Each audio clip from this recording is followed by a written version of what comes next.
todos. Para nós entrarmos em sintonia com os amigos espirituais, quero convidá-los a me acompanhar nesta singela oração. Deus nosso Pai, Mestre Jesus, amigos espirituais desta casa, agradecemos a oportunidade deste encontro, a oportunidade de estudarmos um pouco mais as palavras de vida eterna que tanto nos iluminam e contribuem para a nossa evolução espiritual. Pedimos humildemente que este encontro seja produtivo e que os conhecimentos que aqui compartilharemos possam ser ainda mais úteis para a nossa caminhada e para a nossa evolução espiritual. Muito obrigado, Senhor. Que assim seja. Bem, amigos, então nós vamos falar sobre o perdão e evidentemente que o perdão é uma experiência complexa, mas se nós tivermos boa vontade, se nós tivermos uma compreensão superior, se nós tivermos um olhar doce sobre o tema, nós vamos compreender que a dificuldade maior, na verdade, não é a sua prática, mas a dificuldade maior está em nós superarmos as nossas próprias limitações.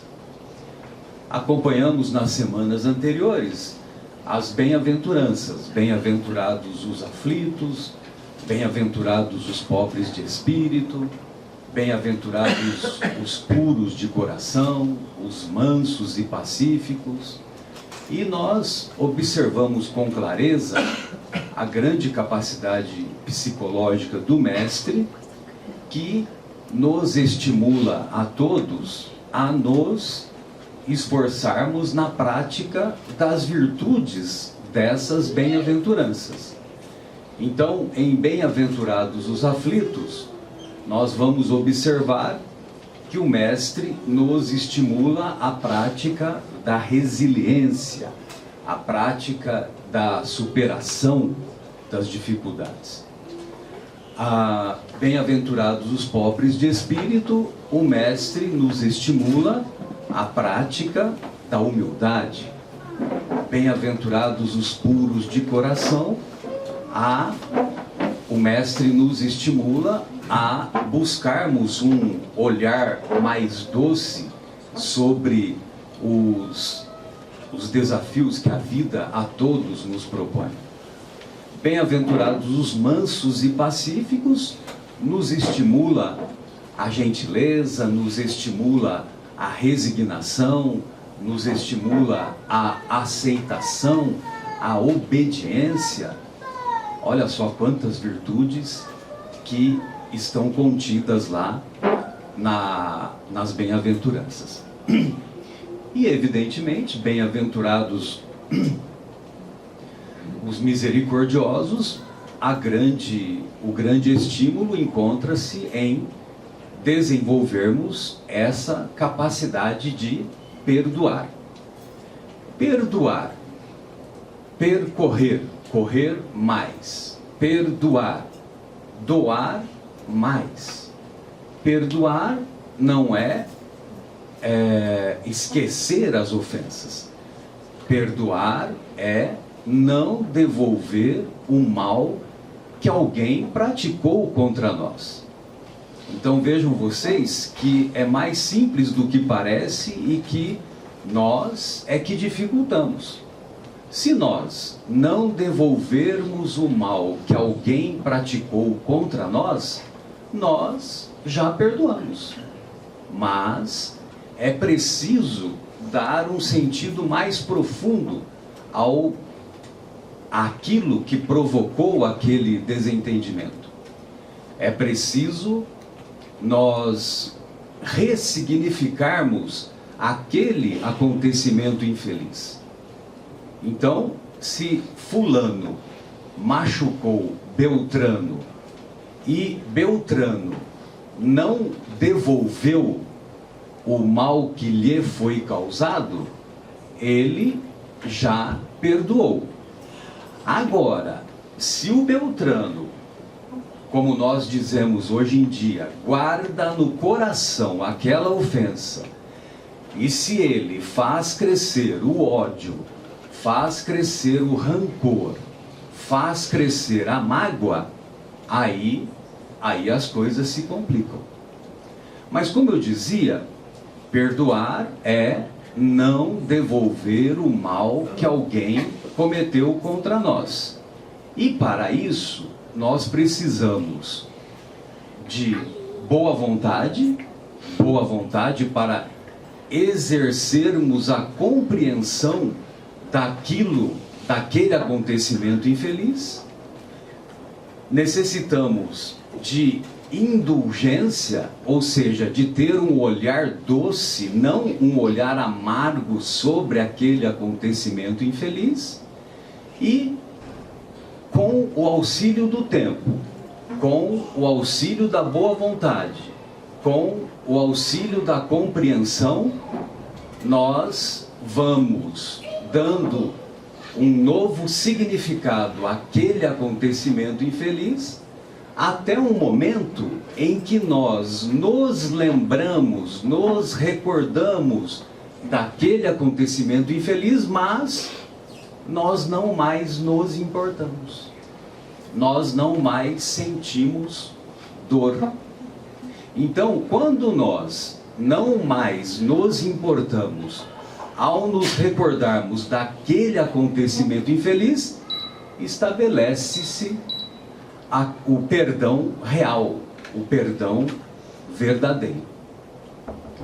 Nós vamos observar no Antigo Testamento que o termo perdão aparece 77 vezes. Olha que gozado, né? Quantas vezes Jesus falou que nós devemos perdoar? Até 70 vezes, 7 vezes, né?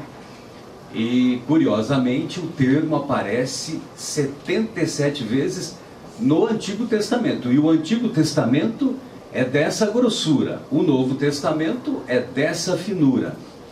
No Antigo Testamento, o termo aparece 77 vezes, mas Deus dando o perdão aos outros, ou melhor, dando o perdão a nós, homens.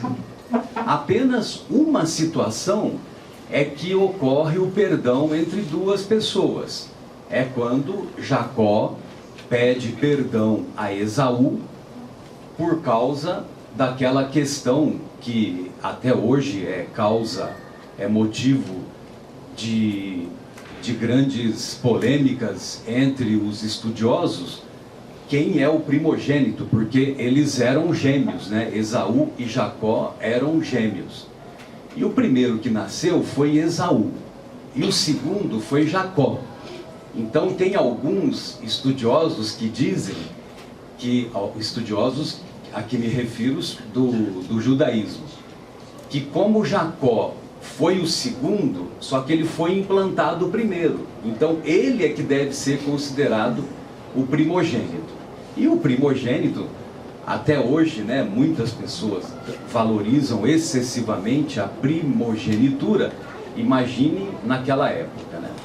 E aí foi um motivo de muita briga, e aos 21 anos de idade, o Jacó pede perdão a Esaú, e eles fazem as pazes e se dão bem depois. Então é o único acontecimento, diferente de Jesus, que tem várias e várias passagens. Talvez a mais marcante seja a mulher adúltera, né, que foi surpreendida em adultério, e que o mestre diz, eu também não te perdoo, eu também não te condeno, vai em paz e não peques mais. e ela foi e não mais pecou. Mas Jesus, embora tenha falado para nós, e nós até hoje ainda estamos, vamos dizer assim, titubeando, mas Jesus nos ordena, e nós não encaramos os ensinamentos de Jesus como mandamentos, como ordens. Se tivéssemos considerado desta maneira, nós já teríamos avançado muito mais. Nós consideramos os ensinos de Jesus ainda como conselhos, como orientações, mas deveríamos considerar como mandamentos. Tanto é que ele nos diz, se me amais, guardareis os meus mandamentos. Guardareis e cumprireis os meus mandamentos. Mas, em relação ao perdão, ele não passou para nós as razões que devemos perdoar. Coube à doutrina espírita, passados 18 séculos, o Kardec elaborar esta obra inigualável, o Evangelho segundo o Espiritismo, e lá no capítulo 10 ele vai nos dar as explicações, as motivações que devemos nos inspirar para a prática real do perdão. E nós vamos observar que no nosso dia a dia, ainda hoje, nós percebemos que fulano perseguiu cicrano e cometeu as maiores perseguições, os maiores desatinos, e o cicrano não quer saber de perdoar. Nós comumente dizemos: eu não sou besta, porque eu vou perdoar. Ele fez, continua fazendo, continua me prejudicando, continua me perseguindo, e eu sou besta, por que eu vou perdoar? Aí vem a doutrina espírita e diz que besta é quem não perdoa. Então, vejamos quais são as 6 razões que todos devemos usar, todos devemos nos utilizar para perdoar. A primeira das razões: adoecimento físico. Muitas vezes, trabalhando muito tempo com pacientes com as mais variadas doenças, sobretudo câncer de mama, câncer ginecológico, então nós vamos observar que todas as pacientes eram encaminhadas para o acompanhamento psicológico, e nesse acompanhamento psicológico as nossas profissionais depois nos contavam que na origem da doença, do aparecimento dessas doenças, estava um caso de perdão mal resolvido, de mágoa mal resolvida, ódio mal estabelecido, e isso fez com que a grande maioria das pacientes desenvolvesse o câncer de mama, o câncer ginecológico, mas também outras doenças autoimunes, doenças cardíacas, ataques cardíacos. Quem nunca ficou sabendo de alguém que, após passar por uma raiva muito acentuada, logo em seguida teve um ataque cardíaco e teve que ser levado às pressas para o hospital? Então, a primeira razão é o adoecimento físico. Primeira razão para perdoar. Quem perdoa vai ter menos adoecimento físico. A segunda razão é o adoecimento emocional. Então, o adoecimento emocional vai nos levar a a predominar aquele sentimento infeliz de amargura, de mágoa. Então, nós vamos nos constituir em uma pessoa chata, uma pessoa que fica falando apenas daquele acontecimento infeliz, e os netos crescem, chega o dia da formatura, aí a pessoa fala: nossa, essa minha neta já vai se formar e eu nem vi ela crescer. Por quê? Porque ficou presa àqueles acontecimentos infelizes e praticamente deixou de viver. Então, a segunda razão é o adoecimento emocional. A terceira razão é o adoecimento temporal, ou seja, nós só ficamos olhando para trás.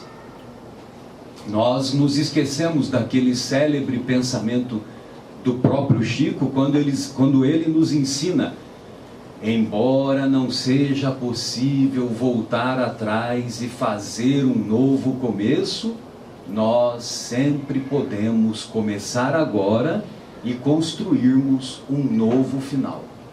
Ou seja, nós não nos comportamos como nos ensina a lição 45 da obra Ceifa de Luz. Na obra Ceifa de Luz, na lição 45, o nosso querido Emmanuel vai nos ensinar que nós devemos nos conduzir como o motorista dirigindo na via pública. O motorista dirigindo na via pública, o objetivo dele é olhar para frente. De vez em quando ele olha no retrovisor para se orientar. Então, de vez em quando nós devemos olhar no passado para corrigir aqueles passos e aquelas decisões infelizes que tomamos. Mas se nós só ficarmos olhando no retrovisor, o que vai acontecer? Se nós ficarmos só olhando para trás, nós só vamos nos prejudicar e vamos bater o automóvel e vamos criar acidentes para nós mesmos. O quarto adoecimento, a quarta justificativa para perdoar é o adoecimento espiritual. Quando nós ficamos naquela monoideia, naquele pensamento fixo, de ódio, de rancor, de mágoa, nós vamos estabelecer sintonia com entidades espirituais que não estão interessadas em nosso progresso. E muitas vezes entramos em sintonia mesmo com entidades espirituais que nos reconhecem como inimigos e que passam a nos perseguir, que é aquilo que nós conhecemos na doutrina espírita como obsessão. Então, a quarta razão é o adoecimento espiritual. A quinta e a sexta razão, eu vou contar uma história rápida que vai ficar mais fácil para ilustrar. Quem de vocês aqui leu há 2000 anos? É pouca gente, hein? Na semana que vem eu vou voltar e o livro tem que se esgotar aqui na biblioteca. Então, nessa obra 2000 anos, o André de Gioras é um grande perseguidor, um grande inimigo do Públio Lentulus. E ele comete as maiores atrocidades contra o senador Públio Lentulus, embora cá entre nós o senador também não era lá essas coisas, né? Mas ele teve um grande avanço. E o André de Gioras, lá no finalzinho do livro, ele pede para ter uma conversa. Ele se encontrava preso e ele pede para ter uma conversa com o senador Públio Lentulus. E nessa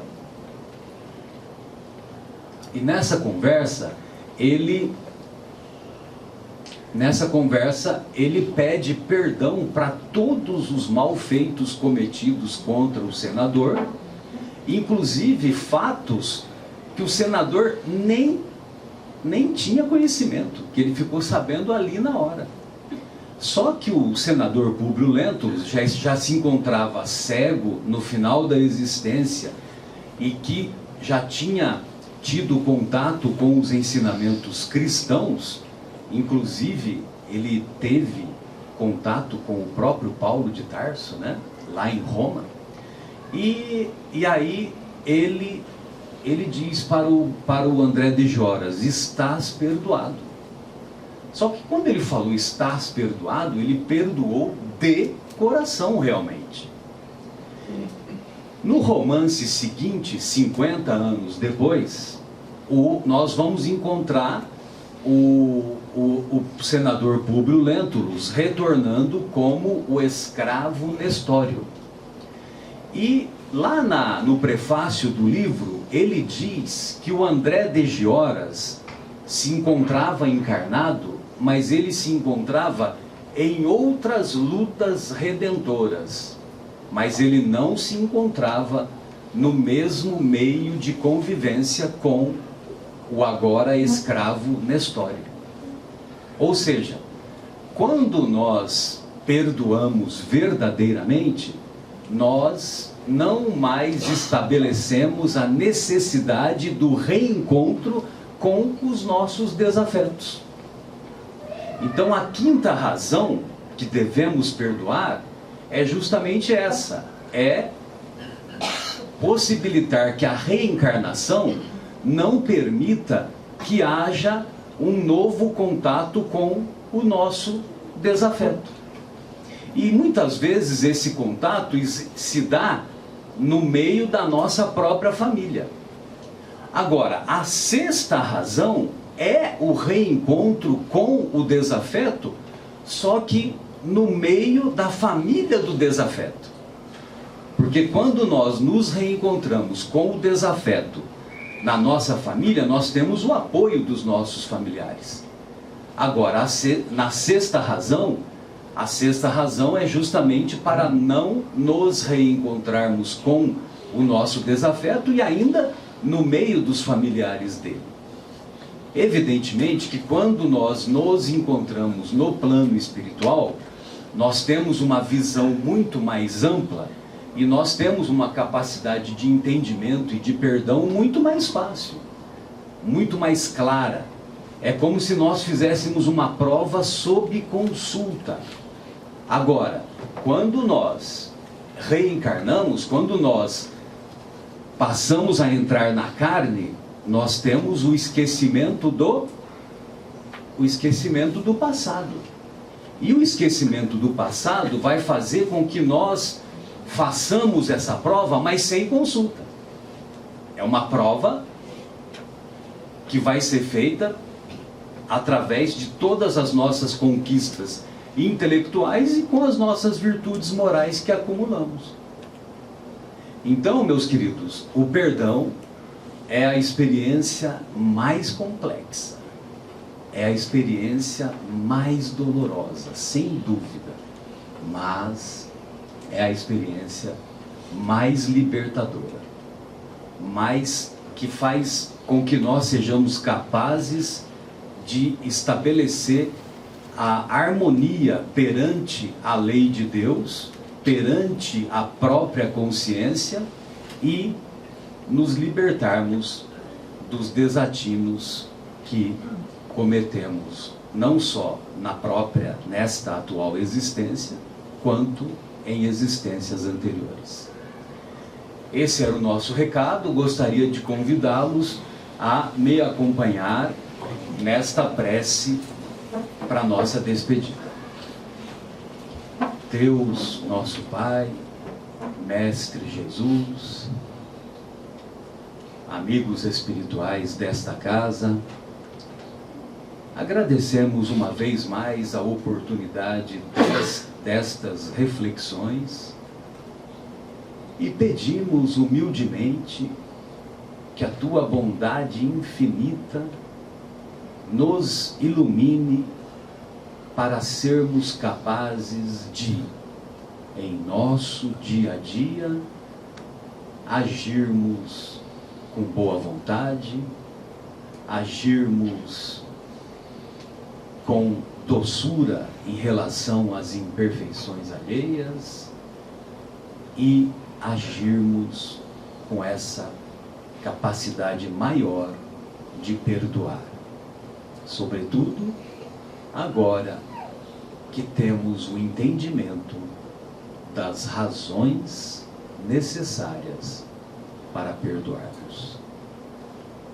Muito obrigado, Senhor, que assim seja.